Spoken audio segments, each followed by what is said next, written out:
Hello and welcome to part one of building a low frog flute, where I'm adding a very large, an octave lower frog flute to the frog flute family.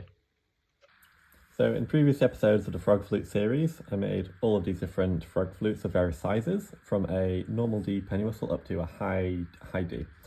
But I'd like to make one that's a low whistle, which are way bigger. So why make a low whistle? So in general, I really like the sound of them. So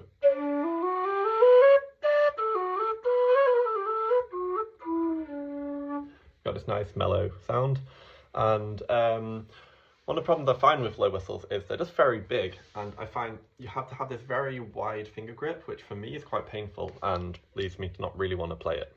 So yeah, so I want to make a frog version that both is cool in the frog and is a big popper frog to go with the family, but also try to arrange it so that it's actually comfortable to play with my hands.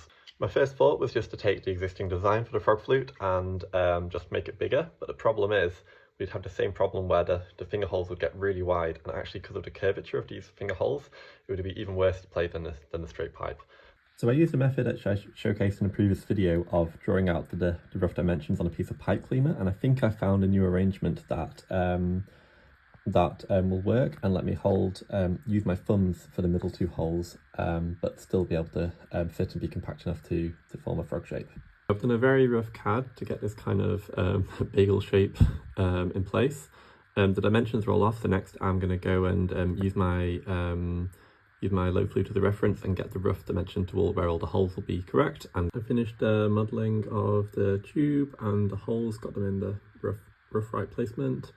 So I'm going to print it and see how it goes. So here it is fresh off the build plate with the previous flutes for scale. So you can see this was the previous largest frog flute. So this one is really going to be a lot bigger. You have to go a lot bigger to go an octave lower. So yeah, I'll get it off the plate, get the supports off and see how it sounds. So we have the low note, which is great.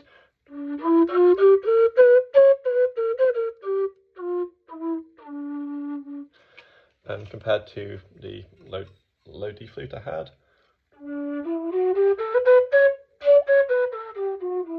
Of the holes definitely needs adjusting, and most importantly, this layout of the holes doesn't quite work. I thought I'd be able to put my thumbs on the holes like this, but if I do that, you just can't really properly grip it.